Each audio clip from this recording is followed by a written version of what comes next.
Okay, picture this.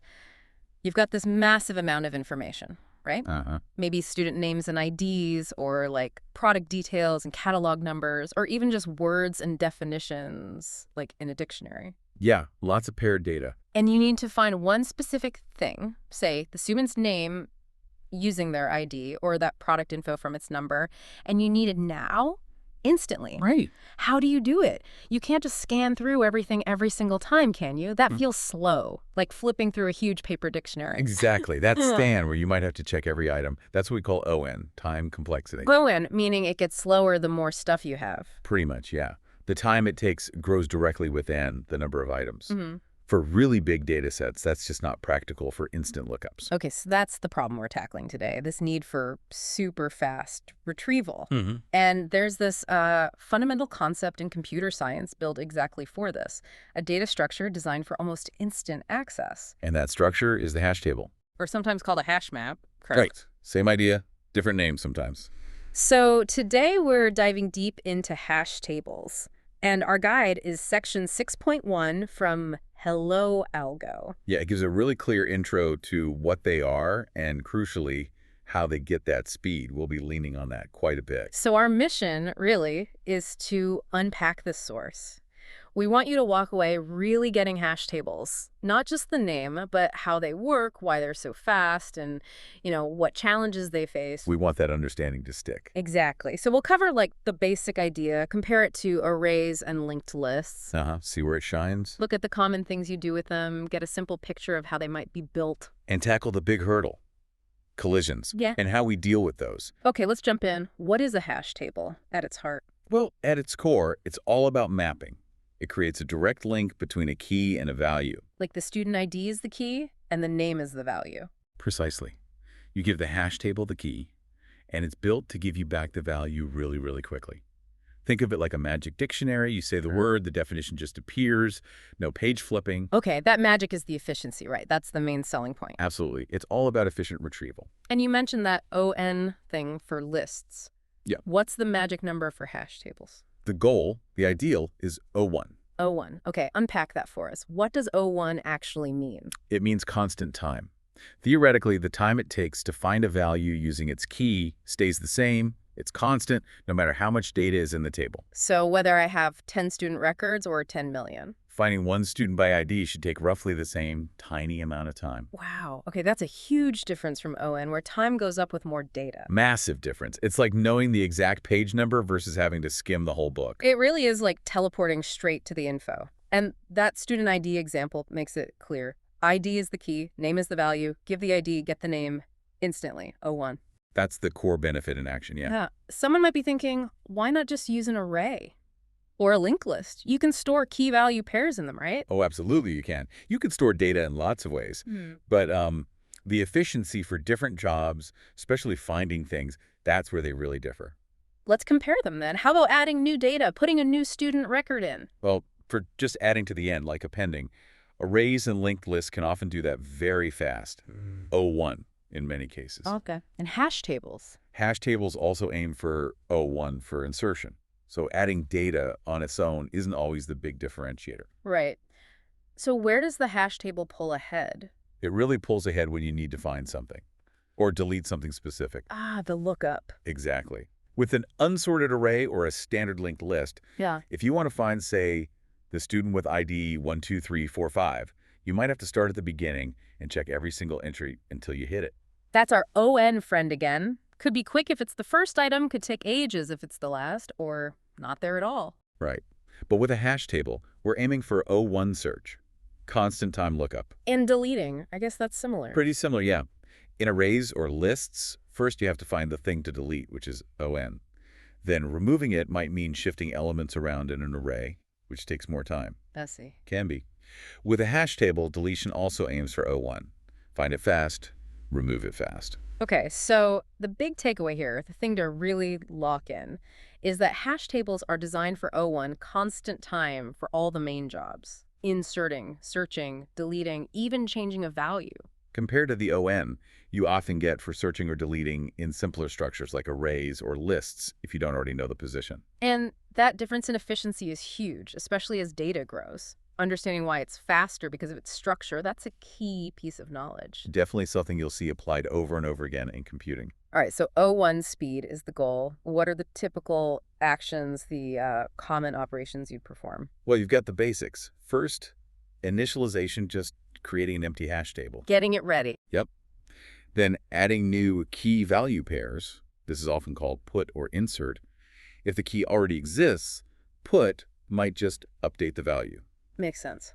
What else? Retrieving a value using its key. That's querying, or more commonly, get. Give key, get value, the main speed benefit. Exactly. And finally, removing a key value pair, which is usually delete or remove. Get, put, remove sounds straightforward, and these would be like function calls in code. Okay. Put key value, get key. Precisely. The source material shows examples in different languages, making it concrete. Okay, but what if you want to see everything in the table, not just one item? Can you like loop through it? Yes, you can iterate or traverse through a hash table, but because of how it's structured inside, which we'll get to, The order might be weird. yeah, you typically can't rely on it being sorted or in the order you inserted things, but you can usually loop through all the key value pairs together, or just iterate through all the keys, or just all the values. Got it. So you can visit everything, just maybe not in a predictable sequence, like a simple list? Okay, the moment of truth.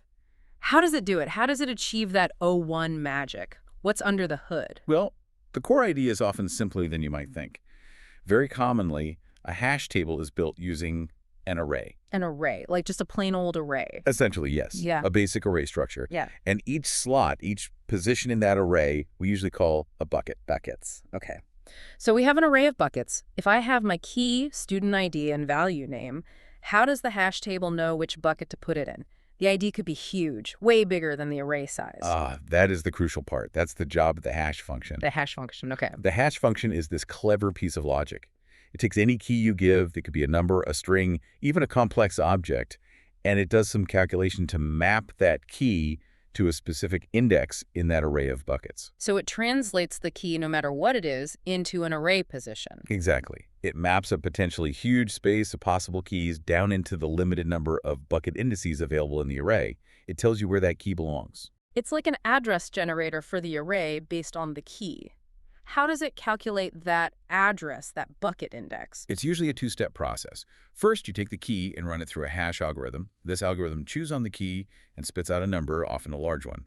We call this the hash value, or hash code. Okay, step one, key to hash value. Step two, you take that hash value and you use the modulus operator, the percent sign, in many programming languages with the number of buckets in your array. That's the array's size or capacity. So hash value percent capacity. Precisely.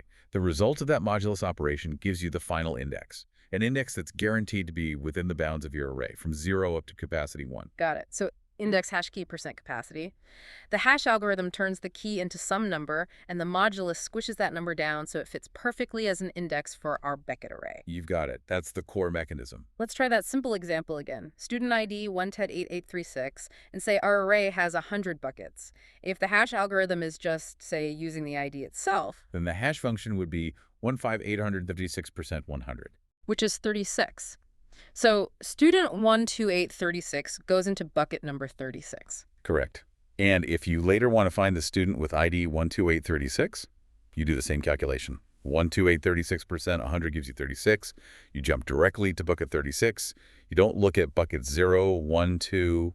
You go straight there. That's the O1 lookup. You calculate the address and go right to it. No searching required. That's the ideal scenario, yes. Seeing it as this array hash map idea with fixed array and that simple key percent capacity function makes the basic principle really clear. It does. But that simple mechanism leads directly to the biggest challenge hash tables face, the thing that complicates the perfect O1 picture. There's always a catch, isn't there? What is it? It's called a hash collision. Hash collision. Sounds problematic. It can be. Think about it. Yeah. You have potentially millions, billions, or even infinite possible keys, right? All the possible names, numbers, whatever. Yeah, the key space is huge. But your array of buckets, that's finite. Maybe it has 100 buckets, maybe 1,000, maybe more. But it's always a fixed, limited number. So you're squeezing a huge number of possible keys into a much smaller number of buckets. Exactly. And because of that, it's pretty much mathematically guaranteed that eventually 2 different keys are going to go through the hash function and end up mapping to the exact same bucket index. Ah. That's the collision. That's the collision. Let's use that simple key %100 function again. We saw ID 100 and 18836 maps to index 36. Right. What about a different student, ID 2336? 23, 36%, 100, and 100, that's also 36. Bingo. Different keys, same target bucket index. Collision. So what happens if bucket 36 is just a single slot? Yeah. You can't store both student names there. Correct. The simple idea of one bucket holds one item breaks down as soon as you have a collision. You now have multiple key value pairs that rightfully belong in the same bucket according to the hash function. And that messes with the O1 speed, doesn't it? Because if you calculate index 36, you get to the bucket, but then you might have to search inside that bucket to find whether you want the info for 12836 or 2336. Precisely. If collisions aren't handled properly, your lookup becomes calculate index fast, then potentially search within the bucket. Could be slow if many items collide there. The source material points this out. Clearly, collisions are inevitable. It's just a consequence of mapping lots of things to fewer slots. Yep. It's the fundamental challenge. So how do we deal with them? Now, I know there are strategies for handling things inside the bucket, like maybe storing a little linked list in each bucket. Right. Techniques like chaining, where each bucket points to a list of items that hashed there, or open addressing, where you probe for the next empty bucket if your target is full.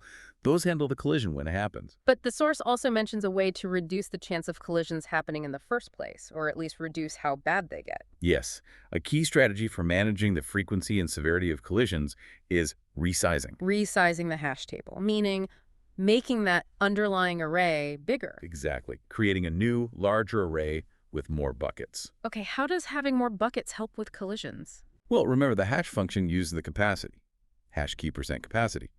If you increase the capacity, you're increasing the range of possible results from the modulus operation. Ah, so the keys get spread out over more possible indices. Precisely. With more buckets available, there's just less chance that two random keys will happen to land on the exact same index. Think of it like having more pigeonholes for letters, less likely that multiple letters end up jammed into the same hole. So those keys, 1-836 and 2336, that both hit index 36 when capacity was 100. If we resize to, say, 200 buckets, they might now land in different buckets. You very well might. 100 and 136 per 6, 200 is 36, but 236 per 6, 200 is 136. See, different buckets now. Resize them helps spread things out. Okay, that makes sense. More space, less conflict. Yeah. But creating a whole new, bigger array and moving everything sounds expensive. It is. It's definitely not a trivial operation. Resizing involves several steps. Yeah. First, you allocate a completely new, larger array. Then you have to iterate through every single key value pair in the old, smaller table. And for each pair, you have to recalculate its hash index using the new, larger capacity. Oh, right. Because the capacity changed, the % capacity part gives a different result now for almost everything. Exactly. So every item's destination index potentially changes. You recalculate the index for each item and insert it into the correct bucket in the new, larger array. Wow, so you have to touch and move and recalculate for every single item already in the table? That sounds like it could take a noticeable amount of time, especially if the table is large. It definitely can. Resizing is a relatively slow, time-consuming operation compared to the usual O1 gets and puts. So you wouldn't want to do it too often. You need a smart way to decide when to resize. Absolutely. Implementations need a strategy. They often start with a decent initial capacity and then monitor things. Which brings us to a really key concept for triggering resizes, the load factor. Load factor. Okay, what's that? It's a simple ratio, actually. It's the number of key value pairs currently stored in the hash table divided by the total number of buckets, the capacity. So elements buckets, what does that tell you? It tells you how full the table is, essentially how dense it is. A load factor of 0.5 means the table is half full for every 2 buckets. On average, there's 1 element. A load factor of 1.0 would mean on average, every bucket has 1 element, though collisions means some might have more, some fewer. Okay, so a higher load factor means things are getting crowded, more elements packed into the available buckets. Exactly. And more crowding means collisions become much more likely. And the little lists or probe sequences within buckets start getting longer, which degrades performance away from that ideal O1. So the load factor acts like a warning signal. Precisely. It's used as the trigger. When the load factor crosses a certain threshold, the implementation says, okay, it's getting too crowded, performance might start suffering soon, time to resize. Is there a standard threshold? It varies, but a very common one mentioned in the source for Java's implementation is 0.75. So when the number of items reaches 75% of the number of buckets. Boom.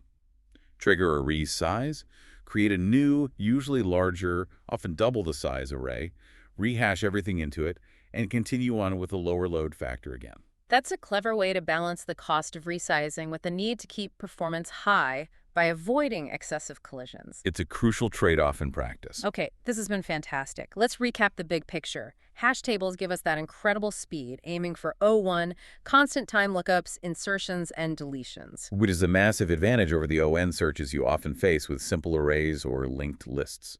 They do this using a hash function, which takes a key and maps it to a bucket index in an underlying array using that hash key percent capacity calculation. Allowing direct access to the likely location of the data, But the main challenge is the hash collision of different keys mapping to the same bucket. which is unavoidable when mapping many keys to fewer buckets. And while strategies like chaining handle collisions at the bucket, resizing the whole table, triggered by the load factor exceeding a threshold like 0.75, is key to managing the overall density and keeping collisions infrequent enough to maintain good performance. Right. Resizing spreads the elements out into more buckets. Understanding this whole process, the mapping, the buckets, the function, collisions, resizing, load factor, it really demystifies how these things work, and they are everywhere. Absolutely. Dictionaries in Python, hash maps in Java, objects in JavaScript often use these principles. Databases, caches, so many systems rely on this fast key value lookup. Getting this core concept, I feel, is one of those foundational things that really helps make sense of a lot of other computer science topics. Hopefully this dive helps it stick for you. Definitely.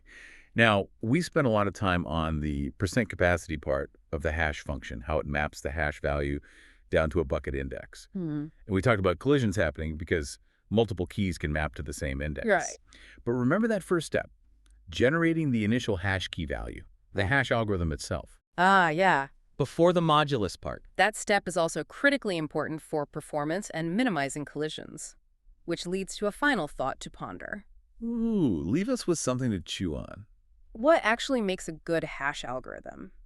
How should it behave to spread keys out well even before you take the modulus? How much does the quality of that initial hash key calculation affect collision rates, independent of the table size or load factor? Interesting. So the function turning the key into that first number matters a lot too, something to explore further.